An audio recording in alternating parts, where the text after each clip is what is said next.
विद्यार्थियों नमस्कार। कक्षा 10 के लिए अंग्रेजी विषय में हम वीडियोस बना ही रहे हैं और आपकी रिस्क पोएम चल रही थी जिसका कि अंतिम वीडियो होगा। और इस अंतिम वीडियो में हम जो बुक में क्वेश्चन आंसर्स हैं उन पर बात करेंगे और उनके एक एक क्वेश्चन के आंसर को हम जानने की कोशिश करेंगे, साथ में एक्सप्लेन करेंगे और उसके आपको वर्ड मीनिंग और हिंदी अनुवाद भी साथ साथ में हम बताते चले जाएंगे।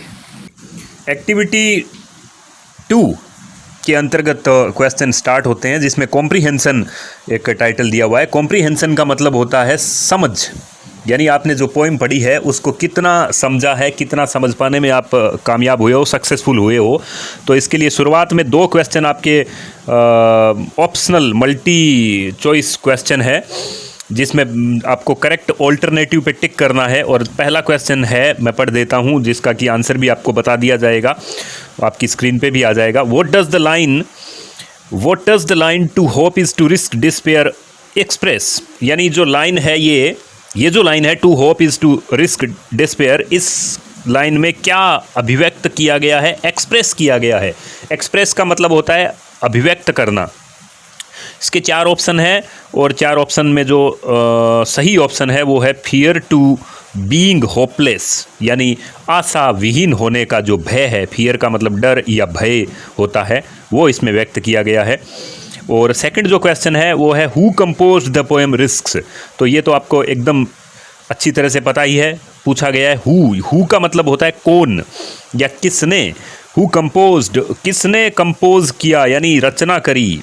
कंपोज करने का मतलब होता है किसी पोएम की, किसी गाने की, किसी म्यूज़िकल टोन की, इनकी मन से रचना करना, वो कंपोज करना होता है। तो who composed the poem risk, इस पोएम को किसने रचा। उत्तर सीधा है, स्पष्ट है, ऑप्शन सी के अंदर जेनेट रैंड। अब हम एक्टिविटी बी में आ जाते हैं और बी के अंदर कहा गया है answer the following questions not exceeding 30 to 40 words each, यानी आपको आंसर देना है जो नीचे दिए गए क्वेश्चंस हैं, फॉलोइंग क्वेश्चंस हैं, और उनकी जो आंसर लिमिट है, वर्ड लिमिट है, वो 30 से 40 वर्ड से एक्सीडिंग नहीं होनी चाहिए। एक्सीडिंग का मतलब होता है अधिक नहीं होनी चाहिए, यानी उनको पार नहीं करना चाहिए। 30 से 40 शब्दों की जो वर्ड लिमिट है, सीमा है, उसको ध्यान में रखना है। उससे ज़्यादा शब्दों में आपको आंसर नहीं लिखना है, यानी 30-40 वर्ड्स के अंदर ही, 30-40 वर्ड्स के अंदर ही आपको आंसर्स इनके लिखने हैं। तो हम एक एक क्वेश्चन की बात करते हैं और एक एक आंसर की बात भी यहाँ हम करेंगे। पहला जो क्वेश्चन है वो है what is success. What is success पूछा गया है कि सफलता क्या है। व्हाट इज सक्सेस, देखिए किसी भी क्वेश्चन का आंसर जानने से पहले हमें पहले क्वेश्चन को खुद को समझना होता है। स्टूडेंट्स यहाँ पर कई बार गलती कर देते हैं, वो सीधा ही आंसर रटने लग जाते हैं। आंसर को नहीं रटना है, सीधा पहले क्वेश्चन को समझना है कि पूछा क्या गया है।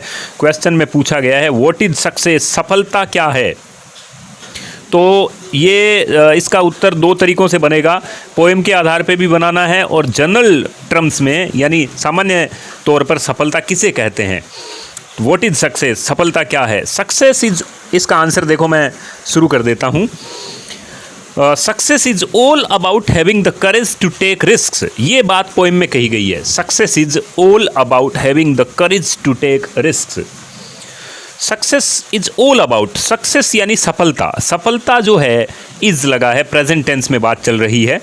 सक्सेस इज ऑल अबाउट यानी पूरी की पूरी सक्सेस जो है वो क्या है। सक्सेस ऑल अबाउट का मतलब पूरी की पूरी सक्सेस जो है वो है having the courage to take risk. Having होना और करेज यानी साहस, रिस्क लेने का साहस होना ही सफलता है। आगे हम जोड़ देंगे अचीविंग आवर टारगेट। अचीविंग का मतलब होता है प्राप्त करना। अचीविंग आवर टारगेट, हमारे लक्ष्य को प्राप्त करना। Doing well in life, doing well यानी अच्छा करना, जीवन में, जिंदगी में अच्छा करना। Doing well in life. Getting wealth यानी धन प्राप्त करना। रिस्पेक्ट, आदर प्राप्त करना। फेम, प्रसिद्धि प्राप्त करना। एंड सेटिस्फैक्शन, और सेटिस्फैक्शन का मतलब होता है संतोष प्राप्त करना। ये जो है वो सफलता के लक्षण है। Is success and this can be possible, ये सब संभव है।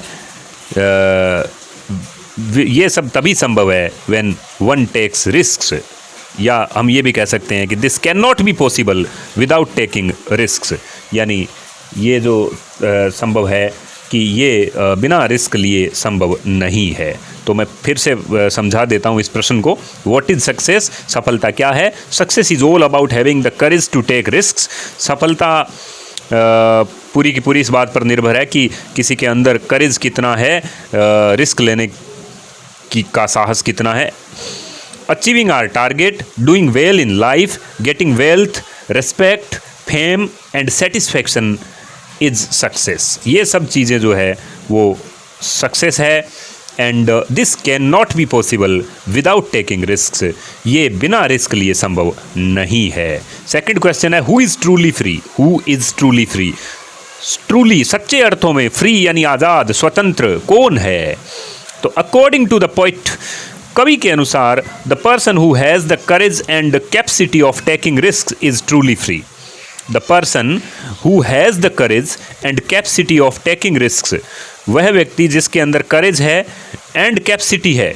करेज का मतलब आप साहस जान ही चुके हो, कैपेसिटी का मतलब होता है क्षमता, ऑफ टेकिंग रिस्क, रिस्क लेने की क्षमता जिसके अंदर है, रिस्क लेने का करेज जिसके अंदर है, वो ट्रूली फ्री है अकॉर्डिंग टू द पोइट, कवि के अनुसार। According to the poet, the person who has the courage and capacity of taking risk is truly free. Such persons, ऐसे व्यक्ति, सच पर्सन्स यानी ऐसे व्यक्ति are not, such persons are not chained by their certitude. वो chained नहीं होते, बंधे हुए नहीं होते अपनी सर्टिट्यूड में, यानी निश्चिंतता में बंधे नहीं होते। And they enjoy their life without any fear, और ये लोग एन्जॉय करते हैं अपने जीवन को बिना किसी भय के, बिना किसी फियर के, बिना किसी डर के।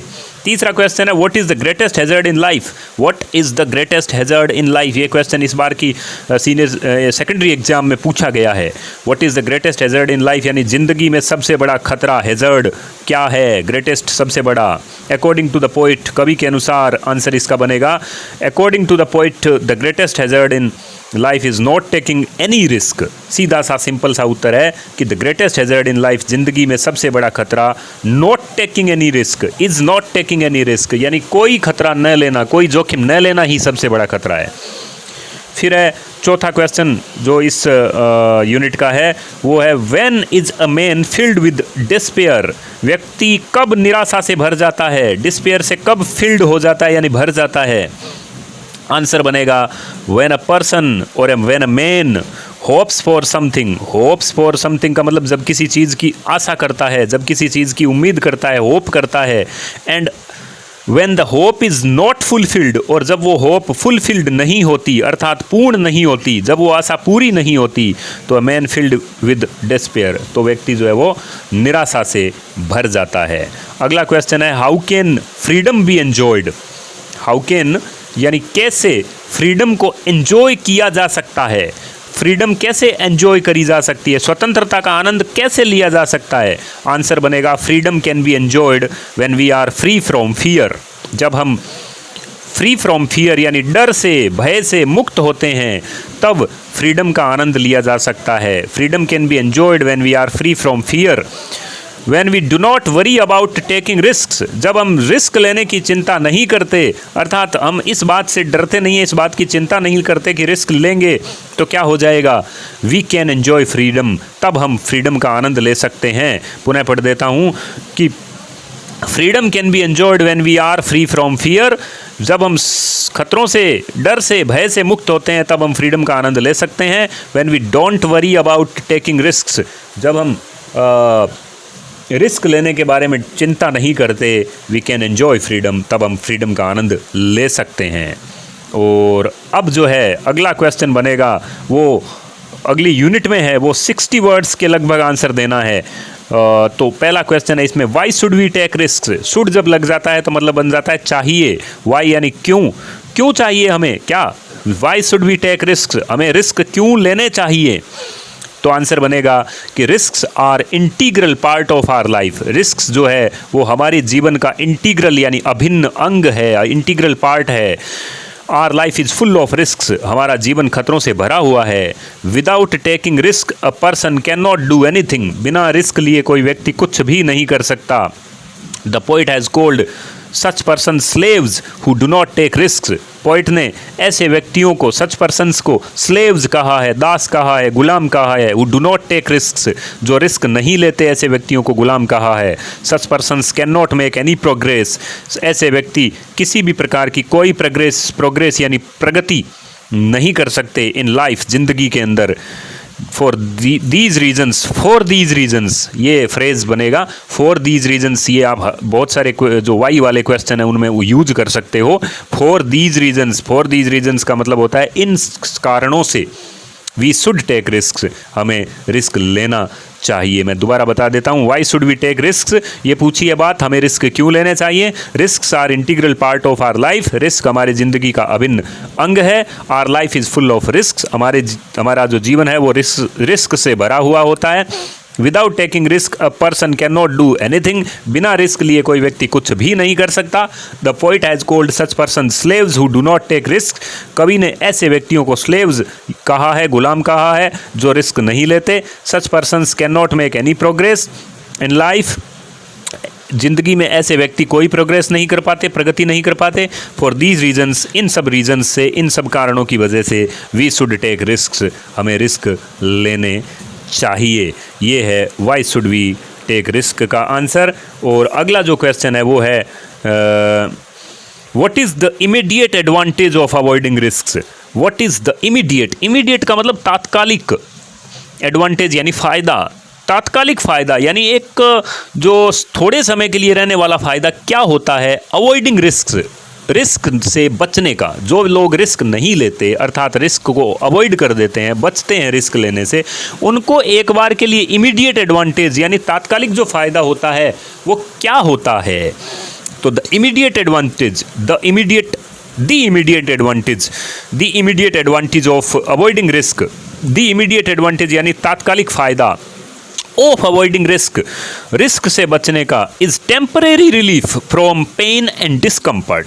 थोड़ी सी कठिन है ये लाइन, मैं पूरी एक्सप्लेन करने की कोशिश करता हूँ। द इमीडिएट एडवांटेज, तात्कालिक फ़ायदा ऑफ अवॉइडिंग रिस्क से बचने का इज टेम्परेरी रिलीफ, रिस्क से बचने का तात्कालिक फ़ायदा, इमीडिएट एडवांटेज क्या है, टेम्परेरी रिलीफ है। टेम्परेरी रिलीफ का मतलब होता है क्षणिक, टेम्परेरी का मतलब होता है थोड़ी देर के लिए, जो थोड़े समय के लिए रहने वाली कोई चीज़ होती हो उसको अपन टेम्परेरी कहते हैं। और रिलीफ का मतलब होता है राहत, तो रिलैक्स हम कह सकते हैं कि रिलैक्सेशन मिल जाती है, अपन कहते हैं ना रिलैक्सेशन मिल जाती है, रिलीफ मिल गई। तो immediate advantage of avoiding risk is temporary relief from pain and discomfort, temporary relief मिलती है, तात्कालिक जो फ़ायदा है टेम्परेरी रिलीफ मिलती है। इमीडिएट एडवांटेज यानी तात्कालिक फ़ायदा ऑफ अवॉइडिंग रिस्क से बचने का इज टेम्परेरी रिलीफ, यानी तात्कालिक फ़ायदा जो है वो है टेम्परेरी रिलीफ का मतलब हो गया थोड़ी देर के लिए राहत मिलती है। किससे? From pain and discomfort, pain and discomfort, pain का मतलब दर्द और डिस्कम्फर्ट यानी असुविधा से। The persons who do not take risk, जो व्यक्ति रिस्क नहीं लेते, may avoid suffering and sorrow for a little time, थोड़ी देर के लिए वो सफरिंग और सोरो, सफरिंग यानी पीड़ा और सोरो यानी दुख से बच सकते हैं। फॉर अ लिटिल टाइम, थोड़ी समय के लिए, but they can not do anything in life, लेकिन वो जीवन में कुछ भी कर नहीं सकते। और एक और क्वेश्चन है अगला जो इस यूनिट का है, चेंड बाय देयर सर्टिट्यूड, एक लाइन दी गई है पोइम से उठा के कि chained by their certitude, explain this phrase, इस फ्रेज का मतलब समझाइए, इस फ्रेज को थोड़ा सा ज़्यादा विस्तार से बताइए, थोड़ा सा खुलकर बताइए ये कहा गया है। तो इसमें सिंपल सी बात है कि दिस, ऐसी जब लाइन आती है तब आपको उत्तर शुरू करना है कि जब ऐसी लाइन आ जाए जिसमें एक्सप्लेन करना लिखा गया हो तो आप इस लाइन से उत्तर शुरू करिए कि दिस लाइन रिफर्स टू, यानी ये लाइन किस बात को इंगित करती है, किस बात को संबंधित है, रिफर करती है। टू द पर्सन्स, यानी ये लाइन उन व्यक्तियों को रेफर करती है, उन व्यक्तियों के बारे में बताती है who are slaves of their own narrow thinking, जो अपने नैरो यानी संकीर्ण और थिंकिंग यानी सोच के, स्लेव्स यानी गुलाम है। The line refers to the persons who are slaves of their own narrow thinking, यानी ऐसे लोग जो अपनी खुद की नैरो थिंकिंग के गुलाम है। दे लिव लिमिटेड लाइफ, ऐसे लोग लिमिटेड लाइफ जीते हैं, लिव या दे लिव यानी वे जीते हैं लिमिटेड लाइफ, एक सीमित जीवन जीते हैं। And they are restrained in an area of certainty, और वो रिस्ट्रेंड रहते हैं यानी बंधे हुए रहते हैं इन एन एरिया, एक क्षेत्र में, एक क्षेत्र में ही वो बंधे हुए रहते हैं, और वो क्षेत्र उनकी अपनी सर्टनिटी का होता है यानी निश्चिंतता का होता है। और एक और question, right main theme of the poem, तो पोएम की मेन थीम, विषय वस्तु बतानी है कि पोएम है किस बारे में। ये आपने अगर एक्सप्लेनेशन अच्छे से याद कर रखी है तो इसका उसमें से आप पूरा का पूरा पार्ट बना के आंसर दे सकते हैं। फिर भी मैं इसका थोड़ा बता देता हूँ कि the main theme of the poem is, मुख्य थीम इस पोएम की है, विषय वस्तु है, that risk is integral part of our life, कि रिस्क हमारे जीवन का अभिन्न भाग है, और our life is full of risk, हमारा जीवन रिस्क से भरा हुआ है। Without risk a person can not do anything, बिना रिस्क लिए जो है व्यक्ति कोई भी चीज़ नहीं कर सकता। ये इसका आंसर बनेगा। इसके अलावा एक और क्वेश्चन है जो कि कोई ज़्यादा इंपॉर्टेंट नहीं है, इसलिए उसका आंसर मैं यहाँ पर नहीं दे रहा हूँ। तो ये जो क्वेश्चन है इनको आप अच्छे से नोट डाउन करिए, तैयार करिए और साथ में आप याद कर लीजिए। एक्सप्लेनेशंस अगर आपने ढंग से याद कर रखी है तो इनका आंसर आपको याद करने में ज़्यादा दिक्कत नहीं आएगी। और ये जो रिस्क पोएम का ये 5वां वीडियो है। अगर इससे पहले कि आपने 4 वीडियोस नहीं देखे हैं तो पहले वो देखिए और फिर जो है वो आप क्वेश्चन आंसर्स में आइए, और आप अपने जो कोई भी प्रश्न है तो वो कमेंट बॉक्स में डाल सकते हैं। आपकी क्वेरी जो है वो उसका उत्तर दिया जाएगा। प्रॉब्लम आपकी आती है तो वो भी सॉल्व की जाएगी। तो आप इन वीडियोज़ को अच्छे से देखिए, और आप कोई सुझाव देना चाहते हैं तो वो भी इसमें दे सकते हैं, और अच्छे से इन सब को तैयार करिए। अब इस प्रकार से आपकी पहली पोएम जो है वो कंप्लीट हो गई है। नेक्स्ट वीडियो में अपन जो आपकी अगली पोएम है माई गुड राइट हैंड, जो चार्ल्स मैके द्वारा लिखी गई है, उस पर अपन बात करेंगे। धन्यवाद।